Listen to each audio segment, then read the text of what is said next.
Alors, bonjour, bien-aimés dans le Seigneur, que Dieu vous bénisse abondamment. Voilà, c'est votre humble serviteur, le pasteur Christophe. Voilà, depuis le début de la semaine, nous sommes en train d'exploiter un thème sur comment détruire les forteresses dans nos vies. Alléluia. Voilà, nous avons deux textes que nous allons lire et avant de pouvoir vraiment avancer dans le vif de notre sujet. Alors, je vous invite d'abord à lire le texte de Matthieu 17. Matthieu 17, on peut lire à partir du verset 14 jusqu'au verset 23. Lorsqu'ils furent arrivés près de la foule, un homme vint se jeter à genoux devant Jésus-Christ et dit, « Seigneur, aie pitié de mon fils, qui est lunatique et qui souffre curieusement. Il tombe souvent dans le feu et souvent dans l'eau. Et je l'ai amené à tes disciples et ils n'ont pas pu le guérir. » Race incrédule et perverse, répondit Jésus, jusqu'à quand serai-je avec vous? Jusqu'à quand vous supporterai-je? Amenez-les-moi ici. Jésus parla sévèrement au démon et qui sortit de lui et l'enfant fut guéri à l'heure même. Alléluia, gloire au Seigneur, je te prie, papa. Alors les disciples s'approchèrent de Jésus-Christ et lui dirent, en particulier, pourquoi n'avons-nous pu chasser ces démons? C'est à cause de votre incrédulité, leur dit Jésus. Je vous l'ai dit en vérité, si vous avez la foi comme un grain de sénévé, vous direz à cette montagne, transporte-toi d'ici et là, et elle se transporterait. Rien ne vous sera impossible. Mais cette sorte de démon ne sort que par la prière et par le jeûne. Pendant qu'ils parcouraient la Galilée, Jésus leur dit, le Fils de l'homme doit être livré entre les mains des hommes. Ils les feront mourir, et le troisième jour, ils ressusciteraient. Ils firent profondément attristés. Alléluia, gloire au Seigneur, gloire à notre Dieu. Alors, le deuxième texte que nous allons lire, c'est dans le livre de 2 Corinthiens 10, 3 à 5. Nous lisons ceci. Si nous marchons dans la chair, nous ne combattons pas selon la chair, car les armes avec lesquelles nous combattons ne sont pas charnelles, mais elles sont puissantes par la vertu de Dieu pour renverser les forteresses. Nous renversons les raisonnements et toute hauteur qui s'élève contre la connaissance de Dieu et nous amenons toute pensée captive à l'obéissance de Christ. Alléluia. Gloire au Seigneur, Papa de gloire. Alors, bien aimés, nous sommes en train de parler des forteresses. Alléluia. Donc, nous disons vraiment que Dieu nous a créés pour vivre son plan. Le plan de Dieu, comme nous le trouvons dans Jérémie 29, 11, c'est le plan de bonheur et non pas de malheur, afin de nous accorder de l'avenir et de l'espérance. Dieu veut vraiment que ses enfants soient en bonne santé et qu'ils puissent prospérer à tous égards. Là où il y a la présence de Dieu, bien aimé, nous voyons les fruits qui sont vraiment évidents. Nous voyons vraiment que l'homme vit dans la paix, l'homme vit dans la joie.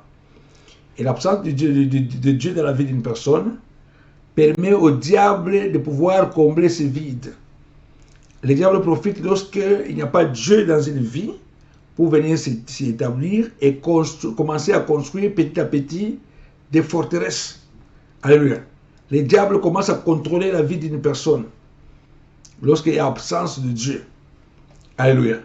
Et souvent, le diable éloigne Dieu de la présence, l'homme de la présence de Dieu pour pouvoir commencer à agir dans sa vie dans toute la tranquillité. Et nous avons vraiment bien aimé dans les paraboles de l'enfant prodigue, lorsqu'il s'est séparé avec son père, il est allé loin de son père. C'est ainsi vraiment que le diable s'est installé dans sa vie. Il a commencé à vivre les calvaires et les souffrances. Alléluia. Voilà, bien aimé, avant de pouvoir aller très loin, nous voulons vraiment d'abord vouloir savoir qu'est-ce qu'on appelle une forteresse. Alléluia. Donc une forteresse, bien aimé, si nous voulons vraiment voir dans les temps d'Israël, c'était vraiment bien aimé des murs qui étaient construits, dont les villes étaient fortifiées.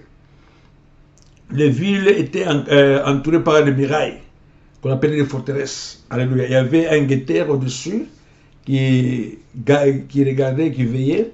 Si l'ennemi vient, il sonne la trompette. Alléluia. Et spirituellement, bien aimé, nous sommes en train de parler vraiment du mensonge du diable. Donc une forteresse, c'est un mensonge du diable caché dans les raisonnements humains avec l'intention que nous puissions vraiment les valider. Alléluia. Et que nous puissions vraiment légaliser ces mensonges. Nous pouvons vraiment plus croire à ces mensonges.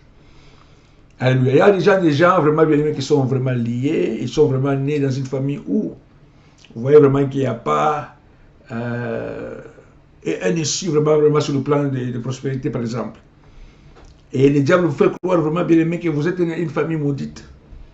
Le diable vous fait croire vraiment que vous ne verrez jamais le bonheur. Et cela s'installe dans la tête. Alléluia. Et souvent nous disons vraiment que la pauvreté vraiment bien aimé s'installe dans la tête. Si quelqu'un déjà est lié mentalement par l'esprit de la pauvreté, même si vous lui donnez 10 000 livres, demain cette personne va devenir pauvre. Pourquoi? Parce que bien aimé, la pauvreté est déjà installée dans la mentalité. Alléluia. Il y a des gens vraiment qui vivent la stérilité, qui s'est installée dans leur vie. Et vous voyez vraiment que vous êtes dans une vie vraiment bien aimée et que c'est difficile vraiment de mettre au monde. Alléluia. Tout cela, ce sont des forteresses sataniques. Ce sont des mensonges du diable. Donc aujourd'hui, nous allons apprendre comment détruire les forteresses avant d'atteindre votre destinée. Alléluia. Les forteresses également bien aimées, c'est l'ensemble d'arguments, d'imagination, de théories qui forment une prison, une muraille mentale, émotionnelle et générationnelle. Je me rappelle quand nous étions les enfants, il y avait un lion qui s'était échappé du zoo de Lubumbashi. Alors il était en liberté. Alors à l'époque, l'Air Zahir, avec des camions, avec des haut-parleurs, il avait vraiment alerté les gens qui étaient dans les entourages de pouvoir se sauver parce que les lions étaient en liberté. Parce que les lions étaient dans les cages pendant des années. Et lorsque les lions s'étaient échappés du cage, bien les gens ont remarqué que les lions n'étaient pas allés loin, ils étaient toujours en train de tourner dans les eaux. Ils n'étaient même pas sortis des eaux. Alléluia. Pourquoi? Parce que sa mentalité était liée. Les lions savaient vraiment qu'il était lié. Même s'ils voient quelqu'un de loin, ils ne peuvent pas vraiment les chasser. Parce que les lions pensent vraiment qu'il était toujours dans les cages. C'est ainsi vraiment que le diable bloque les mentalités. Il y a des hauteurs qui se lèvent contre la connaissance de Dieu dans la vie des hommes. Alléluia. Alors, pour pouvoir atteindre ta destinée, bien aimé, il faut commencer d'abord, il y a des choses qu'il faut d'abord commencer par abattre, détruire et déraciner. Comme Dieu a dit à Jérémie. Ne dis pas que j'ai tué un enfant, je mettrai mes paroles dans ta bouche pour que tu arraches, pour que tu te racines et que tu détruises. Alléluia. Et avant qu'on ait commencé à planter et à construire, il y a des choses qu'il faut d'abord commencer par détruire et abattre. Sinon, vraiment bien aimé, tu vas commencer à vivre une vie qui tourne autour de en rond. Une vie qui tourne en rond. Alléluia. Gloire au Seigneur, Papa de gloire, Dieu Tout-Puissant. Il y a des mariages qui ne sont pas stables. Il y a des vies qui ne sont pas stables. Il y a des santé qui ne sont pas stables. Bien aimé, c'est que le diable cherche et vient déstabiliser d'abord ta vie. Alléluia. Quand tu déstabilises ta vie, il te conduit dans la pauvreté. Et tu penses vraiment que cette pauvreté ne peut jamais partir. Tu penses que toi, tu es un homme malheureux. Tu penses vraiment que toi, tu es un homme vraiment voué à l'échec, voué à la souffrance. Et ainsi, vraiment, que tu acceptes la souffrance dans ta vie et qui commence à faire partie de ta vie. Alléluia. Ce sont les forteresses qui se sont installées dans ta vie. Et c'est les forteresses qui s'installent dans la vie. Et c'est dans Matthieu 17 que nous voulons lire, une foule était de discuter. Jésus s'approche de la foule pour savoir ce qui s'est passé. Un homme est sorti de la foule. Il s'est jeté aux pieds de Jésus-Christ. Ce n'était le papa d'un enfant qui était lunatique. Donc il était sourd-muet. Alléluia. Et cet enfant tombait parfois dans l'eau, parfois dans le feu. Et le papa va dire à Jésus-Christ, aie pitié de mon fils. Je l'ai amené chez tes disciples. Et n'ont pas pu chasser les démons qui se trouvent en lui. Alléluia. Donc Jésus déclare, il blâme les disciples. Reste d'incrédules, jusqu'à quand serai-je avec vous? Jusqu'à ça vous supporterai-je. Jésus a parlé sévèrement au mauvais esprit qui était une forteresse, qui était installée, qui était établie dans la vie de cette personne. Jésus a chassé l'esprit. Il est parti. Alléluia. Plus tard, nous allons voir, bien aimé, Jésus posa la question au Père. Ça fait combien de temps que cela s'était passé comme ça? Et le père de l'enfant va dire à Jésus-Christ, c'était depuis son enfance. Alléluia. Bien aimé, les forteresses ne s'installent pas du jour au lendemain.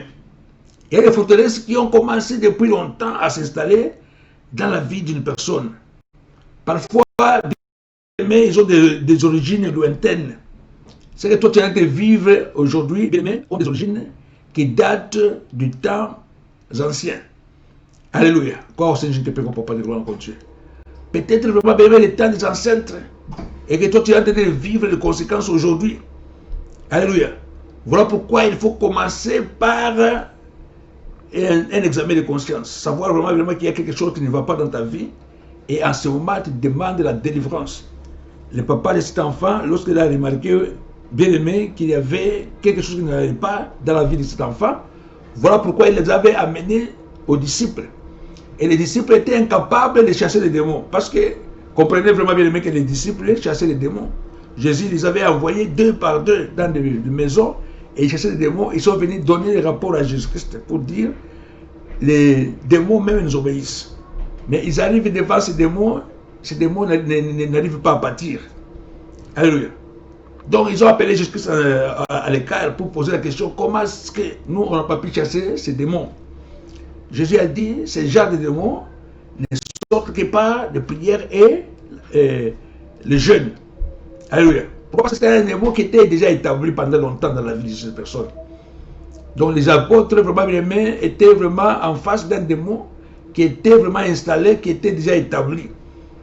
Il y a des démons qui se considèrent comme étant dans leur maison. Parfois dans les délivrances, vous trouvez un démon qui te dit, ça fait longtemps que je suis dans cette personne.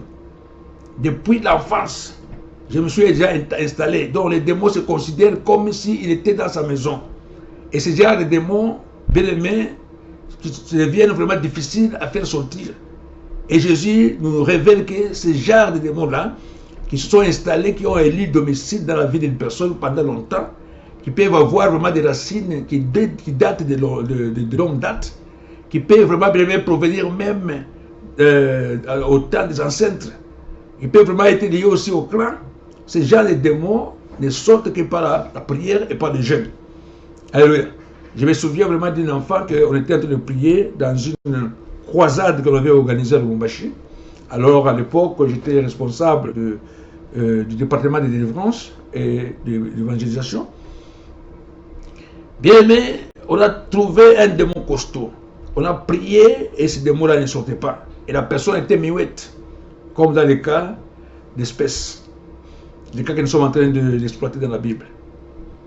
Et après la croisade, on a invité la personne de venir chaque mardi, là où on faisait le prière de délivrance. Et la personne venait chaque mardi. On a prié, on a prié, on a prié, et les démons étaient résistants. Jusqu'à ce que nous sommes décidés de commencer à prendre un temps de jeûne et de prière. Nous sommes en train d'aller à la retraite pour pouvoir chercher la face de l'Éternel. Alléluia. Bien aimé, la puissance vient de Dieu. Dieu a dit, vous recevez une puissance lorsque le Saint-Esprit se révélera sur vous. Alléluia. Si vous voulez vraiment avoir l'autorité sur les démons, il faut chercher la puissance d'auprès de Dieu. Vous pouvez avoir l'autorité, mais c'est la puissance. Voilà pourquoi Jésus a donné le Saint-Esprit pour que ses disciples puissent avoir la puissance. Bien aimé, nous avons chassé les démons après avoir pris 3 jours de jeûne et de prière. Mais les démons étaient vraiment résistants. Il y avait beaucoup de démons dans la vie de cette personne-là. Alléluia. Il y avait beaucoup de démons qui partaient vraiment en série. Et la personne ne pouvait pas parler. Et à ce moment, la personne commençait vraiment à parler un peu. Alléluia. Nous allons poser la question, alléluia, à la famille. Et la famille va nous dire que cette histoire a commencé depuis l'enfance. Donc l'enfant, à un moment donné de sa vie, parlait. Donc à l'âge de 3 ans, l'enfant ne parlait pas. Nous avons compris vraiment bien que c'est le temps où les démons s'étaient installés dans la vie d'une personne. Et quand nous prions, bien aimé, c'était vraiment à l'âge de 16 ans ou 17 ans. Donc les démons étaient longtemps dans le corps de ces personnes et étaient vraiment bien installés. Et nous sommes vraiment retournés encore à la montagne chercher la face de l'Éternel pour pouvoir vraiment libérer cette fille de la puissance démoniaque. Alléluia. Je sais vraiment bien aimé que l'Éternel va te délivrer également de toute puissance qui s'est installée, qui contrôle ta vie pendant longtemps. Des puissances qui s'installent, qui détruisent ta vie. Alléluia. Il y a des gens qui devaient vraiment être des bonnes personnes dans les mariages. Maintenant, ils se retrouvent en dehors. Ils contractent un mariage, le mariage n'aboutit pas. Ils contractent un autre mariage, n'aboutit pas. Parce qu'il y a un démon de célibat qui est déjà installé dans la vie. Alléluia. Bien aimé, ce n'est pas la beauté, ce n'est pas vraiment l'habillement, ce n'est pas vraiment le niveau intellectuel, c'est un problème spirituel. Si ce problème n'est pas résolu, bien aimé, tu peux changer de mari, tu peux avoir autant d'enfants que tu peux avoir, mais si le démon de célibat est déjà installé dans ta vie, ou le démon du divorce, tu vas toujours passer par le divorce en divorce. Alléluia. Tu vas passer vraiment, bien aimé, de fiançailles en fiancé. Il faut vraiment commencer par les racines. Voilà pourquoi Jésus a dit à Jérémie de commencer d'abord par déraciner, abattre et détruire. Alléluia. Bien aimé, avant de construire, il faut d'abord arranger les terrains. Il faut, bien aimé, abattre les terrains. C'est à ce moment que tu commences à construire maintenant. Alléluia. Une vie stable, une vie de paix. Alléluia. S'il y a un démon de pauvreté qui est installé, bien aimé, il faut de les déraciner par la puissance de Dieu. Les jeunes de la prière te permettront vraiment, bien aimé, de déraciner toute cette puissance pour que tu puisses vraiment vivre ta pauvreté. Alléluia. Pour que tu puisses vraiment vivre ta pauvreté. Il y a des démons qui résistent. Pourquoi? Parce qu'ils se croient vraiment dans leur droit légal. Mais Jésus les a détruits à la croix. La Bible déclare que les ténèbres ne régnera pas toujours. Le peuple qui marchait dans les ténèbres a vu jaillir une grande lumière. Pourquoi les ténèbres ne vont pas vraiment, bien aimé, demeurer? C'est parce qu'un enfant nous a dit, un sauveur nous a donné, c'est Jésus-Christ notre Dieu. Il est venu dans le monde afin de détruire les œuvres de Satan. Parce que Jésus est venu, bien aimé, les ténèbres ne peuvent pas toujours régner dans ta vie. Il faut que tu voies la lumière. Il faut vraiment, bien aimé, que la santé qui était bloquée, qui était devenue une forteresse, où tu vas dans des mains de médecins, tu n'arrives pas à trouver la bonne santé. Parfois, on n'arrive même pas à diagnostiquer de quelle maladie tu souffres. Alléluia. Mais Jésus est venu pour que tu sois libéré. Car la Bible dit que le Fils de l'homme est venu afin de détruire les œuvres de Satan. Tu dois vraiment donner ta vie à Christ par la puissance de la prière. Bien aimé, tu seras complètement libéré. Alléluia. Par la puissance de la prière, les chaînes vont tomber, des barrières vont se briser et des portes vont s'ouvrir. Alléluia. Dieu a dit à Jérémie, ne dis pas que je suis un enfant, je mettrai moi-même mes paroles dans ta bouche pour que tu abattes et que tu détruises. Alléluia. Les armes de notre combat ne sont pas les armes qui sont vraiment de ce monde, ce sont les armes de Dieu. La Bible dit que ce sont les armes que Dieu nous donne pour renverser des forteresses. Pour renverser les forteresses, il faut prendre les armes de Dieu. Pour renverser les hauteurs qui se lèvent contre la connaissance de Dieu dans ta vie, il faut vraiment bien aimer utiliser les armes de Dieu. La Bible dit que nous ramenons les pensées captives à l'obéissance de Christ. Alléluia. S'il y a quelqu'un qui a pris un cheveu, qui a pris des ongles, qui a pris un habit ou un sous-vêtement pour pouvoir t'envoûter dans le monde des ténèbres, des gens qui ont fait des incantations, qui ont fait des pactes. Parfois, les pactes n'ont pas été faits par toi-même. Ça peut être fait vraiment par les membres de famille pour pouvoir bloquer ta vie. Alléluia. Pendant que tu avais une absence de Christ dans ta vie, les démons sont venus s'installer, ils se sont établis. Alléluia. Les démons d'établissement bien-aimés seront vraiment déracinés. Toute plante que le Père n'a pas plantée sera déracinée dans ta vie.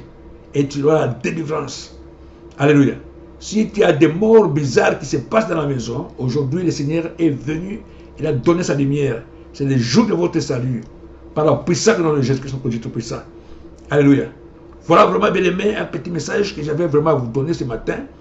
Et la Bible déclare que les ténèbres ne régneront pas toujours. La lumière de Dieu, bien aimé, est venue dans le monde. Parce que Dieu, quand il a vu qu'il y avait les ténèbres, Dieu a créé la lumière. Et quand lorsque Dieu a vu que la lumière était bonne, Dieu a séparé la lumière avec les ténèbres. Alléluia. Ainsi, il y a eu un soir et un matin. Alléluia. Dieu a appelé vraiment, bien aimé, la lumière du jour et la nuit, les ténèbres de la nuit. Alléluia. Les ténèbres, c'est le monde de Satan, c'est le monde de la méchanceté. C'est là où Dieu, les diables règnent. Donc tous ceux qui sont à la suite du diable, ils sont vraiment dans le monde des ténèbres. Alléluia. Mais Jésus a vaincu le monde des ténèbres à la croix. Il a vaincu les démons à la croix. Il t'a donné la victoire. Aujourd'hui, bien-aimé, tu ne cherches pas la victoire, tu marches déjà dans la victoire. Alléluia. Que Dieu te bénisse abondamment. Alléluia. Ouvre ton cœur et sois disposé à recevoir la puissance de Dieu Tout-Puissant. Amen. Tu vas dire, Jésus, je donne ma vie à toi. Prends la direction de mon avenir. Prends la direction de ma destinée. Je prends autorité maintenant de détruire toute puissance de Satan de ma vie. Toute puissance du diable de ma vie. Toute puissance de sorcellerie. Toute puissance des ténèbres. Je les détruis dans ma vie au nom de Jésus. Je détruis toutes les prisons, les cachots, les cavernes que le diable a construit dans ma vie. J'ai détruit les forteresses qui se sont installées et établies pendant des années et des années. Je les détruis au nom de Jésus. Satan, je te commande de libérer ma vie. J'ai détruit les pactes sataniques, les incantations qui ont été faites contre ma vie. Je les brise au nom de Jésus. La malédiction a été rendue sans cause à la croix. J'ai détruit toute parole de malédiction dans ma vie au nom de Jésus-Christ, notre Dieu. Je proclame la Seigneurie de Jésus-Christ. Je suis libre au nom de Jésus.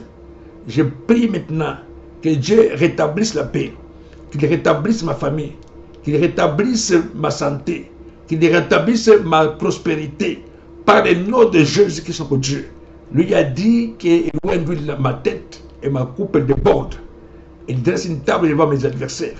Je prie maintenant que la bénédiction de Dieu qui est enrichie, qui ne sait pas suivre aucun chagrin, puisse vraiment abonder dans ma vie au nom de Jésus-Christ, notre Dieu, papa. Alléluia. Bien-aimé, que Dieu te bénisse. Passez vraiment une bonne journée. Et si tu vois vraiment qu'il y a des choses qui persistent dans ta vie, n'hésite pas. Il y a des numéros qui circulent vraiment en bas de la page. Bien-aimé, nous sommes disponibles pour pouvoir servir Dieu à temps et à contre-temps. Ne te gêne pas. Sois vraiment une parole, un domaine vraiment bien-aimé. Il n'y a pas de honte devant le Seigneur de gloire, notre Dieu de gloire. Tu peux vraiment mourir dans la honte si tu ne veux pas vraiment t'ouvrir. Que Dieu te bénisse. Amen. Passez vraiment une bonne journée.